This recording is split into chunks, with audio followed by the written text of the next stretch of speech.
Je nedeľa, asi 8 hodín ráno, ja som si akurát spravila môj journaling, idem si spraviť skincare a potom by som si chcela upiecť banánové lievance, lebo mám extrémne rád banány tam.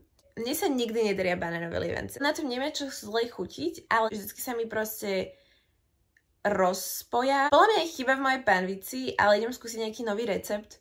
Respektíve od oka som si vymyslela nový recept, v čom tiež môže byť chyba, ale uvidíme. Nemám žiadne ovocie, okrem banánov doma, čiže najprv musím ísť do potravín, kúpiť ovocie a potom sa robia lievance.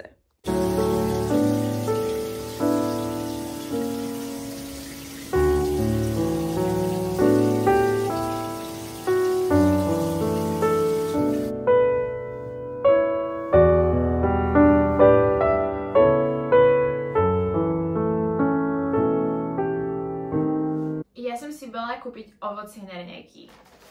Prečo mám celú tašku? Spravíme si haul. Najprv som bola v Lidli, kde nemali ovocie, ale nechcela som odísť na prázdno, keď už som tam išla 20 minút, tak som si kúpila aspoň kurkuma shot, ktorý bol OK, ale ako nejak ma nekýkol. Čiže musela som ísť do Albertu, kde damage was done. Mám špenát, mám nejakú rybu, vajíčka, kurát, plesňový syr a finally to ovocie, pre ktoré som išla. Aktuálne takto vyzerá môj pokus o lievance. Dala som tam banán, vajce, tieto vločky, v ktorých aj proteín, trochu kyslého mlieka, lebo v Amerike sa dáva do lievancov buttermilk, čiže cmar, a potom sú také fluffy.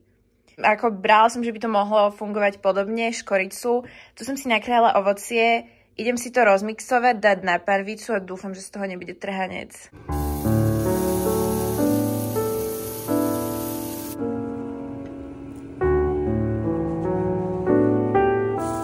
Toto je finálny produkt. Nevyzerajú najlepšie, niektoré sú trochu pripálené, ale aspoň to nie je trhanec.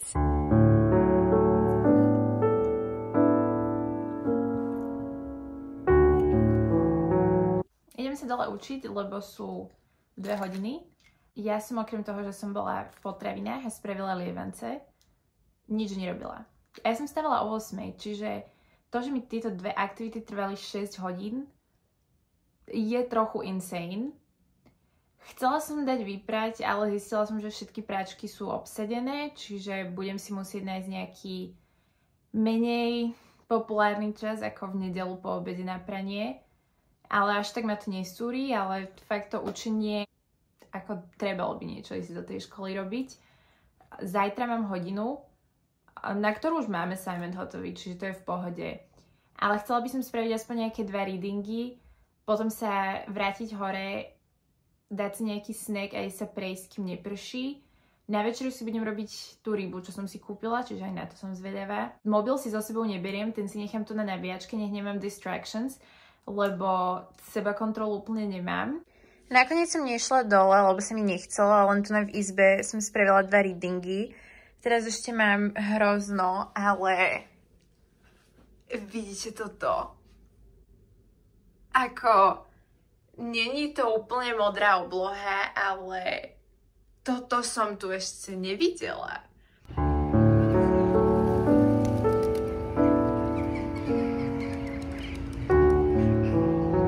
Som fully aware, že toto vyzerá ešte horšie ako tie lievance, ale spravila som si tú rybu s cestovinami, tu mám ešte šalát a leftovers, tak dúfam, že to bude dobré. Dobré ráno, je pondelok 7 hodín. Mne sa extrémne nechce stavať, ale fitko čaká. Workout máme už done. Idem hore osprchovať sa, spraviť si raňajky a o 12. mám školu. Už som sa namalovala, vlasy som si ešte nerobila, lebo som si ich umývala. O nejakú hodinu idem do školy. Mám krízu. Ani neviem, ani to nie je, že z niečoho konkrétne, skôr zo všetkého, že sa mi zdá, že tak proste nič mi nevychádza tak, ako by som chcela. Ráno sa mi fakt nechcelo ísť do toho fitka a ako som rada, že som bola, ale Mala som taký nejaký, neviem, zlý body image tam. Včera som sa cítila v pohode, dneska sa cítim zle. Viem, že určite som proste za deň nepribrala 10 kg. Neviem, proste vizuálne som sa cítila nejak zle. Vždy, keď si spomeniem na to, že som zaplatila 250 € za taxík, tak si len hovorím, že jak môže byť niekto tak sprostý. Viem to ako niečo, čo už neviem zmeniť. Takto o týždeň mám narodeniny. Mám 22, z čoho mám tiež krízu. Aj minulý rok, aj rok predtým som bola s kamarátmi, mali sme úplne super, minulý rok som mala party, rok predtým sme boli clubbing. Vždy som si to užila. Tento rok to mám v pondelok, čiže mám školu. Predtým som si bookla brunch, na ktorý pôjdem sama, čo ako je na jednej strane nice, na druhej strane to také trošku depressing. Viem, že ja mám tých kamarátov, ale nemám ich v Amsterdame. Aj muži ma trápia, lebo aktuálne nikoho neriešim. Všetci chcú len jedno, hej. A myslela som si, že to znamená, že som proste škaredá, keď všetci ma vidia len takto, ale myslím si, že je to asi nejaké proste celkové nastavenie spoločnosti a snažím si to tak nebrať k srdcu. Ja chalanov ani v Holandsku nechcem nejak riešiť. Proste, ak som chodiť so Slovákom, celkovo som over Amsterdam. Ako som rada, že tu ešte tento polrok mám, ja mám školu raz do týždňa. Okrem toho môžem vlastne robiť, čo chcem celé dni. Môžem si užiť to mesto ešte ten posledný polrok. Teraz riešim toho mastra, kde musím sa prihlásiť do Amsterdamu do 1. marca, čiže do piatku. Ja mám nejaké problémy s transkriptom, lebo som mala credity z tej exchange, tam mi nejak zle zapísali jeden predmet, čiže ešte to som riešila, čiže všade tam boli delays a teraz už som vlastne tie kredity dala UV a oni mi ich uznali, ale ešte ich nemám v systéme, ale ich potrebujem mať v systéme, aby som sa mohla do toho 1. marca prihlásiť. Ale nikto nevie, kedy mi prídu tie kredity do systému, čiže neviem, či stihnem to prihlásenie. Na jednej strane mi to až tak nevadí, lebo chcem ísť radšej na tú druhú školu. Na druhej strane UV je moja poistka. A ak sa nedostanem na tú školu, tak proste potrebujem robiť niekde magistra. Celý vesmír mi ukazuje, že podľa mňa veci, ktoré sú meant for you, sú jednoduché. A zdá sa mi, že ten Amsterdam už začína byť príliš zložitý a začínam príliš cítiť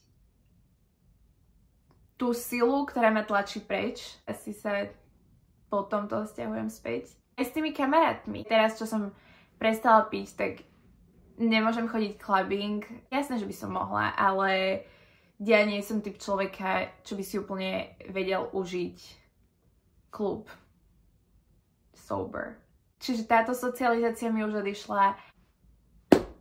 Proste aj baddies majú niekedy zlé dni a toto je jeden z nich. V konečnom dôsledku nič nie je tak zlé, ako sa mi zdá, lebo minula som 250 € na úplne, že proste hlúposť, áno, ale stále si dokážem dovoliť jedlo, dokážem si dovoliť transport, dokážem si proste dovoliť všetky také tie veci, čo k životu potrebujem. Mám kamarátov. Tí chalani, potrebujem chalana, nejak k životu nie. Čiže who cares? Anyway, idem si dole kúpiť sendvič na obed. Ja som si dala sendvič, aby som si zlepšila deň, ale pozrite sa na to. Prečo je fucking šedý? Ja neviem, absolútne nevyzerá dobre, nevonia dobre. Dala som si nejaký nový z meatballs a neodhadla som to. No proste dnešok je odsúdený na neúspech. Ja som sa už vychystala, budem late, ale nevadí. Toto je môj fit. Bundu nemám, lebo som si ju v piatok nechala u kamarátky, čiže mi ju dnes donesie do školy. Je 6 stupňov, čiže ísť pol hodinu bez bundy je rozumné? Nie, ale už nemôže byť horšie ako je. Už idem zo školy. Musím povedať, že životné krízy skoro všetky som vyriešila. Naozaj proste veci nie sú tak deep, ako sa zdajú.